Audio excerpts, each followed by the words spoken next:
11 ദിവസം. ഉൽപ്പത്തി അധ്യായം 21.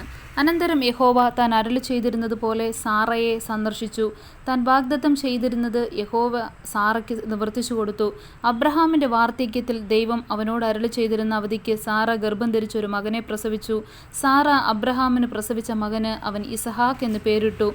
ദൈവം അബ്രഹാമിനോട് കൽപ്പിച്ചിരുന്നതുപോലെ അവൻ തൻ്റെ മകനായ ഇസഹാക്കിന് 8-ാം ദിവസം പരിച്ഛേദന കഴിച്ചു. തൻ്റെ മകനായ ഇസഹാക്ക് ജനിച്ചപ്പോൾ അബ്രഹാമിന് 100 വയസ്സായിരുന്നു. ദൈവം എനിക്ക് ചിരിയുണ്ടാക്കി, കേൾക്കുന്നവരെല്ലാം എന്നെ ചൊല്ലി ചിരിക്കും എന്ന് സാറ പറഞ്ഞു. സാറ മക്കൾക്ക് മുല കൊടുക്കുമെന്ന് അബ്രഹാമിനോട് ആർ പറയുമായിരുന്നു? അവർ വാർദ്ധക്യമല്ലോ, ഞാനൊരു മകനെ പ്രസവിച്ചത് എന്തെന്നും അവൾ പറഞ്ഞു. പൈതൽ വളർന്ന് മുലകുടി മാറി. ഇസഹാക്കിൻ്റെ മുലകുടി മാറിയ നാളിൽ അബ്രഹാം വലിയ വിരുന്ന് കഴിച്ചു. മിസ്രൈമ്യ ദാസി ഹാഗാർ അബ്രഹാമിന് പ്രസവിച്ച മകൻ പരിഹാസി എന്ന് സാറ കണ്ട് അബ്രഹാമിനോട്, ഈ ദാസിയെയും മകനെയും പുറത്താക്കി കളക. ഈ ദാസിയുടെ മകൻ എൻ്റെ മകൻ ഇസഹാക്കിനോട് കൂടെ അവകാശിയാകരുത് എന്ന് പറഞ്ഞു. തൻ്റെ മകൻ നിമിത്തം ഈ കാര്യം അബ്രഹാമിന് അനിഷ്ടമായി. എന്നാൽ ദൈവം അബ്രഹാമിനോട്, ബാലൻ നിമിത്തവും ദാസിയുടെ നിമിത്തവും നിനക്ക് അനിഷ്ടം തോന്നരുത്. സാറ നിന്നോട് പറഞ്ഞതിലൊക്കെയും അവളുടെ വാക്ക് കേൾക്കൂ. ഇസഹാക്കിൽ നിന്നുള്ളവരല്ലോ നിന്റെ സാക്ഷാൽ സന്തതി എന്ന് വിളിക്കപ്പെടുന്നത്. ദാസിയുടെ മകനെയും ഞാൻ ഒരു ജാതിയാക്കും, അവൻ നിന്റെ സന്തതിയല്ലോ എന്ന് അരുളി ചെയ്തു. അബ്രഹാം അതികാലത്ത് എഴുന്നേറ്റ് അപ്പവും ഒരു തുരുത്തി വെള്ളവും എടുത്ത് ഹാഗാറിൻ്റെ തോളിൽ വെച്ചു കുട്ടിയെയും കൊടുത്ത് അവളെ അയച്ചു. അവൾ പുറപ്പെട്ടു പോയി ബേർഷബ മരുഭൂമിയിൽ ഉഴന്നു നടന്നു. തുരുത്തിലെ വെള്ളം ചെലവായ ശേഷം അവൾ കുട്ടിയെ ഒരു കുറുങ്കാട്ടിൻ തണലിലിട്ടു. അവൾ പോയി അതിനെതിരെ ഒരു അമ്പിൻപാട് ദൂരത്തിരുന്നു. കുട്ടിയുടെ മരണം എനിക്ക് കാണണ്ട എന്ന് പറഞ്ഞ് എതിരെ ഇരുന്ന് ഉറക്കെ കരഞ്ഞു. ദൈവം ബാലൻ്റെ നിലവിളി കേട്ടു. ദൈവത്തിൻ്റെ ദൂതൻ ആകാശത്തുനിന്ന് ഹാഗാറിനെ വിളിച്ച് അവളോട്, ഹാഗാറെ, നിനക്കെന്ത്? നീ ഭയപ്പെടേണ്ട. ബാലൻ ഇരിക്കുന്നിടത്ത് നിന്ന് അവൻ്റെ നിലവിളി ദൈവം കേട്ടിരിക്കുന്നു. നീ ചെന്ന് ബാലനെ താങ്ങി എഴുന്നേൽപ്പിച്ചു കൊള്ളുക. ഞാൻ അവനെ ഒരു വലിയ ജാതിയാക്കും എന്നരുളി ചെയ്തു.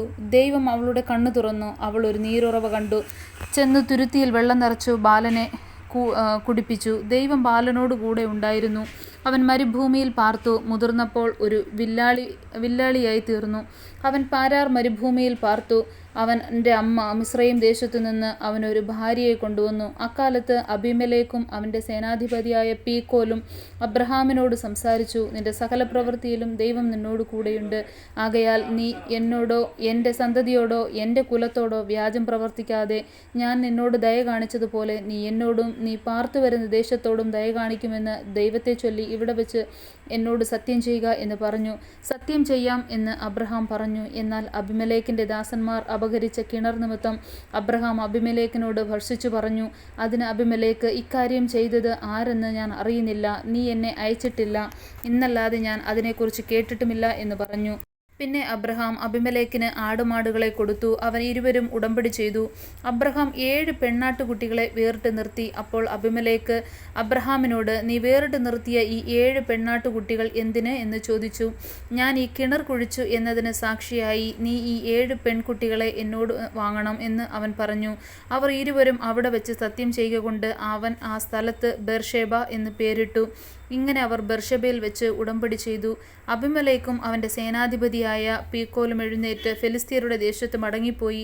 അബ്രഹാം ബേർഷെബയിൽ ഒരു പിച്ചുല വൃക്ഷം നട്ടു. നിത്യദൈവമായ യഹോവയുടെ നാമത്തിൽ അവിടെ വെച്ച് ആരാധന കഴിച്ചു. അബ്രഹാം കുറേ കാലം ഫെലിസ്ത്യരുടെ ദേശത്ത് പാർത്തു.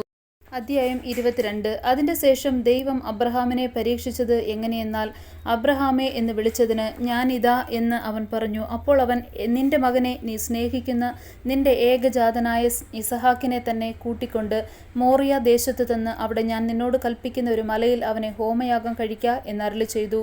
അബ്രഹാം അതികാലത്തെഴുന്നേറ്റ് കഴുതയ്ക്ക് കോപ്പിട്ട് കെട്ടി ബാല്യക്കാരിൽ 2 പേരെയും തൻ്റെ മകൻ ഇസഹാക്കിനെയും കൂട്ടി ഹോമയാഗത്തിന് വിറക് കീറി എടുത്തുകൊണ്ട് പുറപ്പെട്ടു. ദൈവം തന്നോട് കൽപ്പിച്ച സ്ഥലത്തേക്ക് പോയി. 3-ാം ദിവസം അബ്രഹാം നോക്കി ദൂരത്ത് നിന്ന് ആ സ്ഥലം കണ്ടു. അബ്രഹാം ബാല്യക്കാരോട്, നിങ്ങൾ കഴുതയുമായി അവിടെ ഇരിക്കുവിൻ, ഞാനും ബാലനും അവിടത്തോളം ചെന്ന് ആരാധന കഴിച്ച് മടങ്ങി വരാമെന്ന് പറഞ്ഞു. അബ്രഹാം ഹോമയാഗത്തിനുള്ള വിറകെടുത്ത് തൻ്റെ മകനായ ഇസഹാക്കിൻ്റെ ചുമലിൽ വെച്ചു. തീയും കത്തിയും താനെടുത്തു. ഇരുവരും ഒന്നിച്ചു നടന്നു. അപ്പോൾ ഇസഹാക്ക് തൻ്റെ അപ്പനായ അബ്രഹാമിനോട് അപ്പാ എന്ന് പറഞ്ഞതിന് അവൻ, എന്താകുന്നു മകനെ എന്ന് പറഞ്ഞു.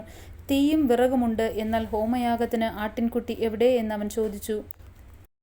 ദൈവം തനിക്ക് ഹോമയാഗത്തിന് ഒരു ആട്ടിൻകുട്ടിയെ നോക്കിക്കൊള്ളും മകനെ എന്ന് അബ്രഹാം പറഞ്ഞു.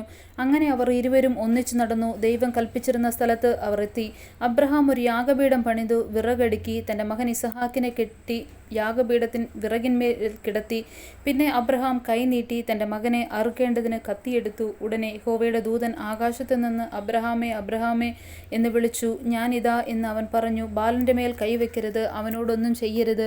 നിന്റെ ഏകജാതനായ മകനെ തരുവാൻ നീ മടിക്കായ്ക കൊണ്ട് നീ ദൈവത്തെ ഭയപ്പെടുന്നു എന്ന് ഞാൻ ഇപ്പോൾ അറിയുന്നു എന്ന് അവൻ അരുളി ചെയ്തു.